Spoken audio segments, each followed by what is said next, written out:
ఉమా కొప్పులింగేశ్వర స్వామి ఆలయం. ఇది మన కోనసీమ జిల్లాలో కొత్తపేట మండలం పల్లివెల గ్రామంలో ఉంటుంది. పూర్వం ఈ గ్రామాన్ని పల్లవపురంగా పిలిచేవారు. కాలక్రమేణా పల్లివెలగా నామకరణం. ఇక్కడి ప్రజలు చెప్పే కథ ప్రకారం ఒకప్పుడు వెలనాటి పూజారి ఈ శివలింగారాధన శక్తి వంచన లేకుండా చేస్తూ ఉండేవాడు. కానీ ఆ పూజారికి ఒక దురలవాటు ఉండేది. ఆయనకు ఒక వేశ్యతో సంబంధం ఉండేది. ఆ పూజారి మీద ఆ రాజ్యపు రాజుకి చాలా ఫిర్యాదులు వస్తూ ఉండేవి. ఇది గమనించి ఒకరోజు ఆ రాజ్యపు రాజు స్వామి దర్శనానికి రాగా ఆ పూజారి స్వామి ప్రసాదం రాజుకు ఇస్తాడు. ఆ ప్రసాదంలో ఒక వెంట్రుక కనిపిస్తుంది. రాజు ప్రశ్నించగా మా శివుడికి జటాజూటం ఉన్నదని రాజుకు చెప్తాడు.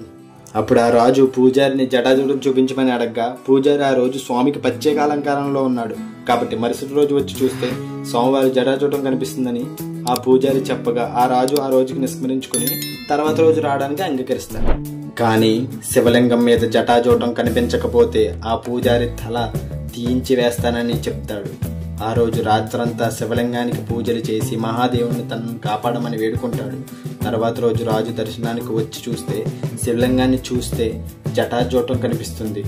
ఆ రాజుకి ఆ జటాజూటం నిజమో కాదో అని సంశయం కలిగి జటాజూటాన్ని లాగి చూస్తాడు. శివలింగం నుండి నెత్తురు వస్తుంది. వెంటనే రాజు కనుచూపు పోతుంది.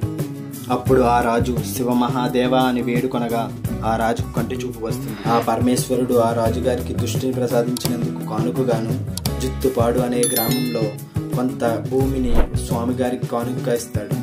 జిత్తుపాడు అనే గ్రామం రావులపాలెం మండలంలో